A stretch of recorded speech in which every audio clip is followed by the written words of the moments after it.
대한민국의 가장 큰 문제라면 일하지 않고도 돈을 벌 수 있다는 믿음이 너무 광범위하게 퍼진 것입니다. 일이나 또 사업을 통해서 정상적으로 수입을 올리는 게 아니라 불로소득, 즉 투기나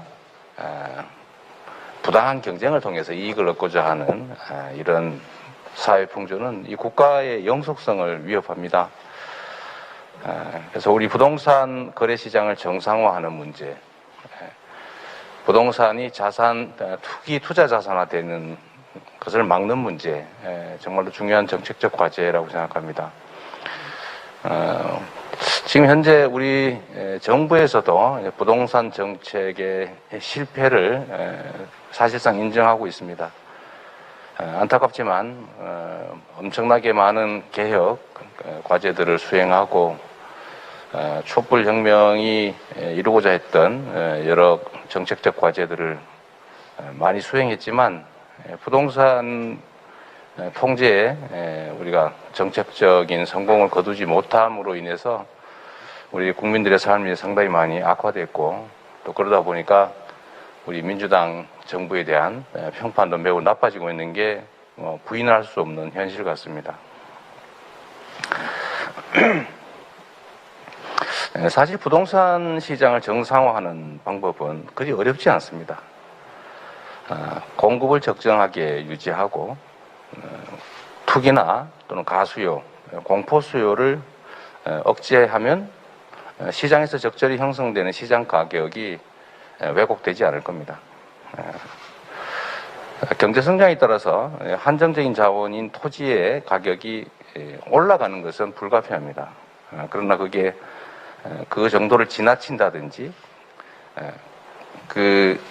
가격의 지대라고 하죠. 그 부당한 가격 상승의 이익을 특정 소수가 독점하는 게 문제인 것입니다. 안 그래도 제가 요새 토론회 다니느라고 이래저래 이 정책들에 대해서 말씀드릴 기회가 많이 있긴 합니다. 저는 이 공급 분야 중에서 그러니까 민간 영역에서 주택을 공급하는 것은 적정하게 정부 정책으로 조정할 수 있을 겁니다. 그러나 제일 문제는 공급 영역을 보면 국민의 토지를 강제로 수용해서 아주 염가로 취득한 공공택지에 지어지는 주택들을 왜 로또 분양을 시켜서 투기 투자 시장으로 투기 자산화하느냐라는 것입니다.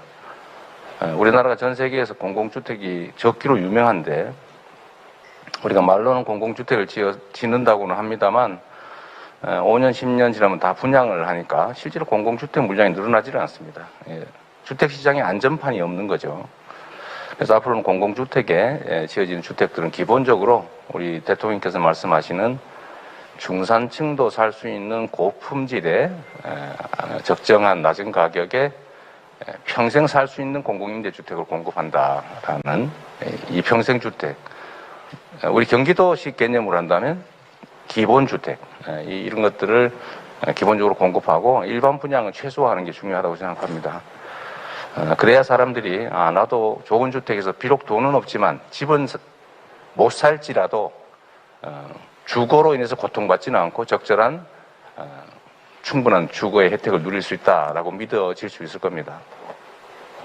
두 번째는 이 투기 가수요를 줄이는 방법인데 방법은 아주 간단합니다.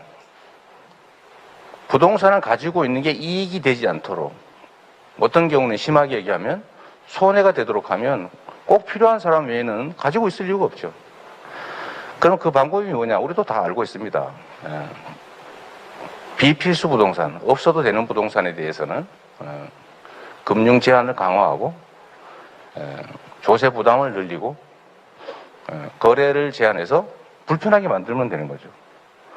그러나 그 문제 때문에 진짜로 집이 필요한, 부동산이 필요한 기업이라든지 개인들이 피해를 보면 안 되니까 실주거용 주택 또는 기업의 업무용 부동산에 대해서는 충분히 또 보호해주면 됩니다. 금융이든 조세든 거래든 이런 부분에서 보호를 해주면 되는 것이고, 대신에 우리가 보호하는 것도 해야 되지만 보호하는 이상의 강력한 부담과 제한을 비필수 부동산에 대해서 부과해야 된다는 것입니다.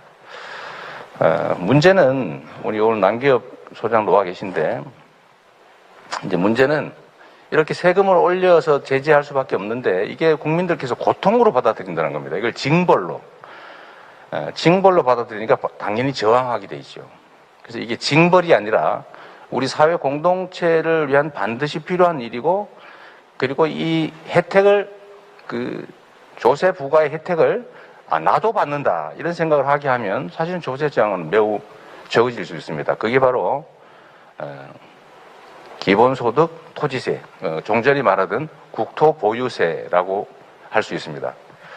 아까 말씀드린 것처럼 필요하지 않은 경우에는 부동산 보유가 부담이 되도록 심하게는 손실이 날 수 있도록 하는 방법은 어쨌든 부담을 강화하는 것인데 양도소득세라든지 이런 이익에 대해서 부과하는 것도 좋지만 양도소득세에 대해서 부과를 많이 하면 안 팔고 버티는 경우가 발생한다고 합니다. 그래서 기본적으로 보유세를 올려야 된다라는 거죠. 보유세를 올려서 이 보유 부담이 계속 늘어나게 되면 필요한 사람 외에는 가지고 있을 이유가 없어지게 되겠죠. 다만 이 보유세 부담된 보유세를 국가가 일반 회계 예산으로 편입해서 다 써버리면 뺏긴 느낌이 들 거 아닙니까? 그래서 그렇게 하지 말고 이런 특정한 목적의 이 조세는 온 국민에게 전액 되돌려준다. 그것도 공평하게 라고 하면 이게 기본소득이 되는 것이죠. 전체는 아니지만 일부나마 재원을 마련할 수 있습니다. 저희가 전에 시뮬레이션 해본 결과에 의하면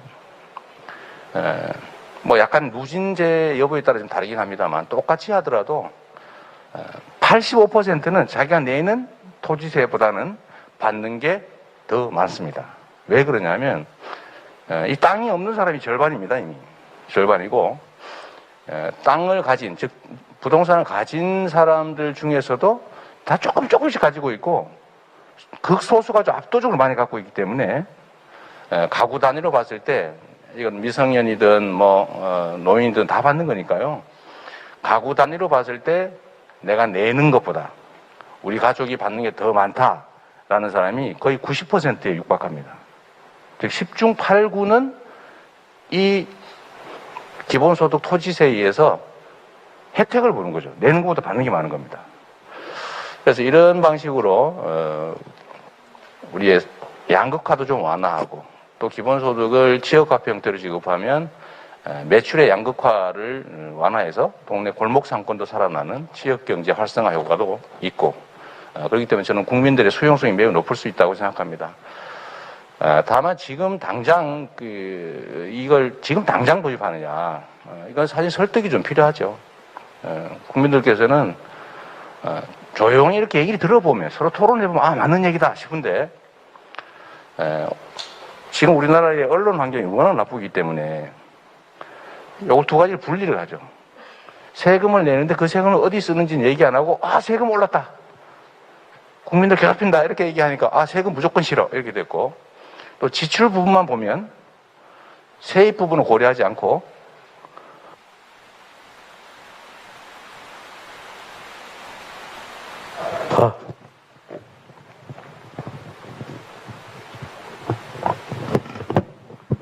그래서 세입 부분 얘기할 때는 세금 또 올린다.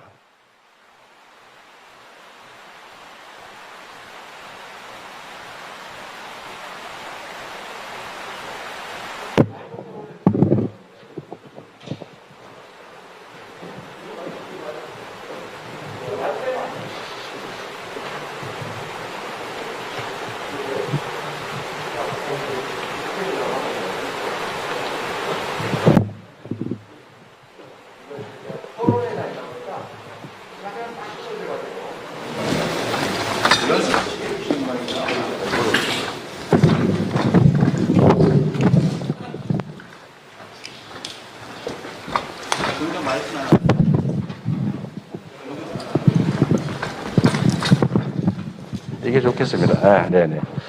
말을 많이 하니까 이제 그만해라 이런 주최 측의 압박 같기도 하고 그러나 또 이 정치인들은 말을 많이 해야 되지 않습니까? 그리고 일부만 말하면 왜곡해가지고 또 막 공격을 하기 때문에 제가 반드시 끝까지 얘기하도록 노력하겠습니다. 예. 제가 말만 일부만 잘려가지고 고소당하기도 했죠. 앞으로는 그런 실수를 다시는 하지 않도록 하겠습니다. 네. 다시 정리를 하면 우리가 언론인들도 계시기 때문에 그러니까 세금을 올리는 게 나쁜 건 아닌데 세금을 올려서 그 세금 올린 게 나에게 더 많은 혜택을 준다. 내가 내는 것보다. 라고 하면 그걸 누가 반대하겠어요. 물론 부담을 많이 하게 되는 사람들은 반대하겠지만 그 숫자가 매우 적기 때문에 1인 1표 민주주의 국가에서는 압도적 다수가 혜택 보는 정책은 통과될 수 있는 거죠.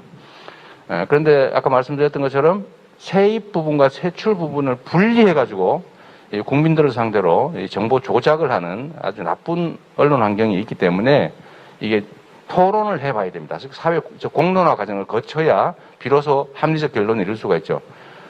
세입 부분을 보면 우리가 이렇게 합니다. 세입 부분을 보면 무조건 너 뺏긴 거야. 너 뺏기니까 반대해야 돼. 이렇게 얘기해서 세금을 낮추는 게 이제 소위 서민보다는 고소득자들, 우리 사회의 기득권자들한테 이익이 되죠. 두 번째는 세출 부분인데요. 세입 부분을 일부러 슬쩍 감춰놓고 가난한 사람 많이 줘야지. 부자한테 왜 줘? 이렇게 얘기를 하니까 사람들이 그럴듯하네 라고 생각하지만 실제로 가만히 보면 그 세입을 결국 부자들이 내는 건데 가난한 사람만 돕고 나는 혜택도 없는 나만 부담하는 걸 왜 하겠습니까? 이게 결국 정책 저항이 발생하죠. 이럴 때는 또. 그래서 이거를 두 개를 묶어서 세입과 세출을 동시에 보여주면서 이렇게 당신은 세금을 내지만 내는 것보다 받는 게 훨씬 많습니다. 라고 하면 동의율이 급속하게 올라가죠. 저희가 경기도에서 한번 실험을 해봤는데 기본소득 찬성하십니까? 이렇게 물어보니까 한 50% 넘게 찬성을 해요. 근데 세금을 더 내서 기본소득 하면은 찬성하겠습니까? 물어보면 34%예요. 찬성이 확 떨어집니다. 근데 이 사람들 그냥 무작위로 모아가지고 우리 교육시키지 않고 자기들끼리 토론을 하게 한 다음에 소위 수기를 거쳐서 다시 표결을 해보니까 찬성이 67%였습니다. 나한테 혜택이 되네. 라는 걸 알게 된 거죠. 세입과 세출 부분이 동시에 토론이 되다 보니까 당연히 우리는 내는 것보다 받는 게 많구나. 라는 분들이 압도적으로 많았던 겁니다. 그래서 국민적 합의를 거치는 과정이 필요하긴 하지만 저는 결국은 부동산 문제도 해결하고 우리 사회 양극화 문제도 해결하고 또 기본소득도 도입하고 그걸 통해서 경제적 활성화도 하고 우리가 앞으로 가야 될 저부담 저복지 국가에서 중부담 중복지를 거쳐서 고부담 고복지로 가는 소위 조세 부담률을 올리는 문제에도 국민적 합의가 가능할 것이다. 우리 국민에게 실제로 혜택이 되는 증세를 우리가 의제로 내고 우리 국민들께서 충분한 수기를 통해서 합의할 수 있을 것이라고 생각합니다. 그리고 최근에 제가 우리 김병우 의원께서 걱정하시던 건데 저희가 토지 주택 매입공사, 주택관리공사 이런 걸 만들어서 주택 가격이 폭락할 수가 있지 않습니까? 정상적으로 진폭을 그리는 건 상관없는데 어느 순간에 폭락을 하게 되면 금융 실물 시스템에 심각한 장애를 초래할 수 있습니다. 우리가 가끔씩 겪는 거죠. 그래서 제가 알기로는 정부 관료들 중에 일부가 왜 부동산 안정화를 위한 정책을 하지 않냐라고 봤더니 오르는 거는 기분 나쁜 문제인데 폭락은 나라가 망하는 일이다. 그러니까 폭락은 절대 있을 수 없다.